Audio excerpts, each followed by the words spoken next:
Calculamos que toda la zona debía tener unos 13 kilómetros cuadrados, construida en zonas de tierra entre el agua, y tuvieron que hacer grandes excavaciones y zanjas de drenaje que proporcionaron zonas habitables. Digamos que como obra pública fue una tarea colosal, mucho más teniendo en cuenta que se completó en unas décadas.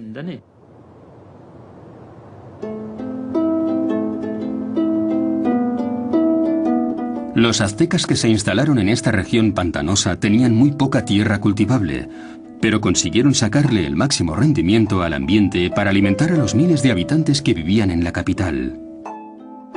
En los suburbios de México hay unas inusuales zonas agrícolas, conocidas como chinampas. Estas parcelas son tan extraordinarias que forman parte de las listas de Patrimonio de la Humanidad de la UNESCO. Su conservación nos permite viajar atrás en el tiempo y descubrir los secretos de los aztecas. Una chinampa es una zona cultivable compuesta por canales e islas artificiales. Los campesinos mexicanos de hoy conservan su preciosa herencia azteca y continúan cultivando a la manera ancestral y creando estas parcelas lodosas. Iban haciendo esto lo iban haciendo, mire. Y esto al secarse queda muy duro. Queda duro y, por ejemplo, esto, así, luego ya le echaban harto hasta que se desapareciera esto y luego venía otra capa de esto. Y así fueron amarrándolas y fueron haciendo los terrenos.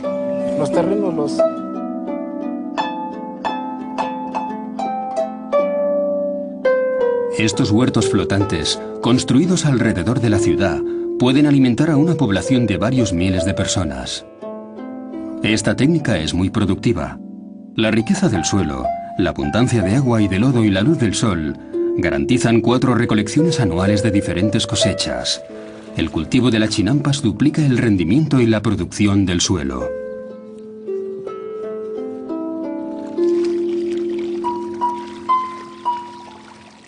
El maíz, como principal producto agrícola de los aztecas, era considerado divino.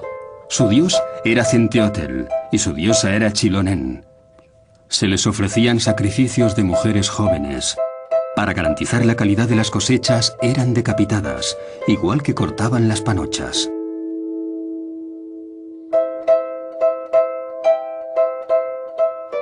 En Centroamérica se llevaron a cabo sacrificios humanos durante mucho tiempo, pero para los aztecas se convirtió en una obsesión. Cuando los conquistadores entraron por primera vez en la gran plaza de Tenochtitlán, se horrorizaron al ver la escalinata del gran templo cubierta de sangre.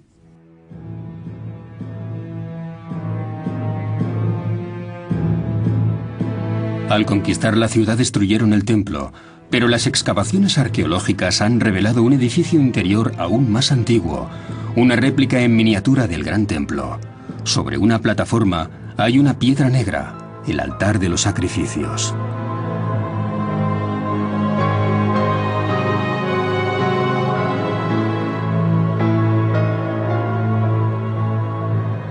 El más común era la extracción del corazón.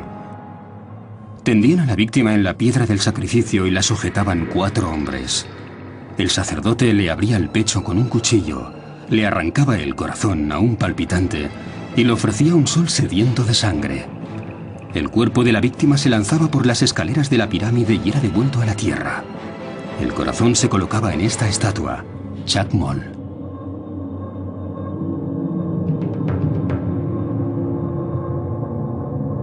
El propósito de esos ríos de sangre se explica en las inscripciones de la Piedra del Sol. Esta escultura de 3,60 metros y 20 toneladas de peso es un calendario. Señala la desaparición de 4 soles debido a cataclismos. El nuestro, el quinto, también está en peligro. Apareció por primera vez mediante un autosacrificio del dios. Se prendió fuego a sí mismo y reapareció, transformándose en una estrella. Pero el nuevo sol no se movía, y los otros dioses ofrecieron su sangre para devolverle la vida. De esta forma empezó el drama cósmico en que la humanidad tenía un papel. Para que el sol continuara su curso, había que alimentarlo cada día con agua preciosa. En otras palabras, con sangre humana.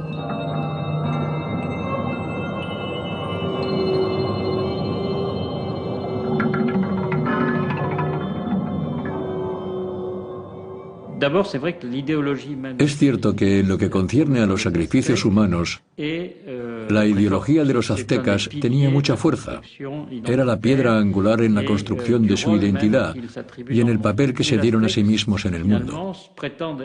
Los aztecas aseguraban que mantenían el mundo vivo haciendo sacrificios, ofreciendo sangre a las divinidades que podían hacer que un día u otro dejara de funcionar y no hubiera garantías de la supervivencia del hombre.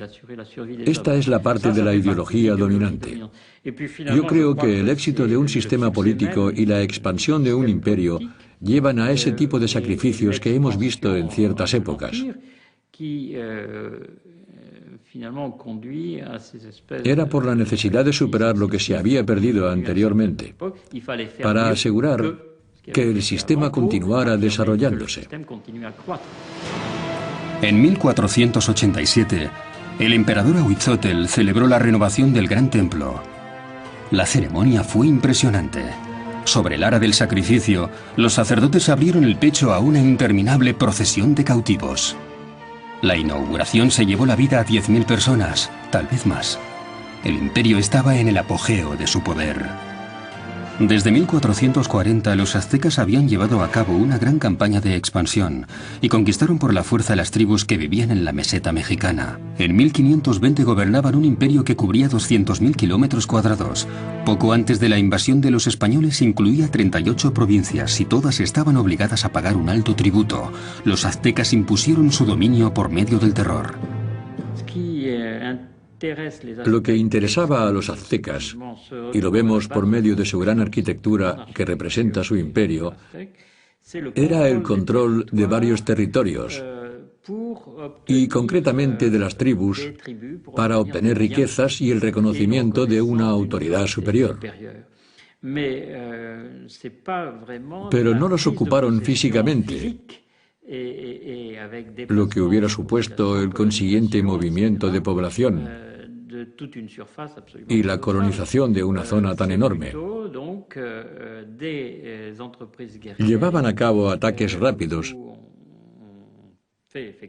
incursiones sorpresa y en muchos casos obligaban a un cierto número de territorios a establecer alianzas. Se adherían al sistema imperial y reconocían la suprema autoridad tlatoani, la del emperador. Reconocían la importancia fundamental de la divinidad, del divino guardián de los aztecas, Huitzilopochtli, el dios del sol. Pero al mismo tiempo, hasta cierto punto, tenían derecho a continuar dirigiendo sus propios asuntos mientras siguieran cumpliendo lo pactado y pagaran sus tributos.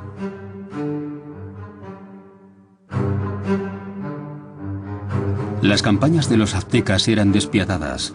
En primera línea estaban los soldados más valerosos, pertenecientes a prestigiosas unidades de caballería, como la Hermandad de las Águilas, cuyos cascos tenían la forma de la cabeza de esas aves.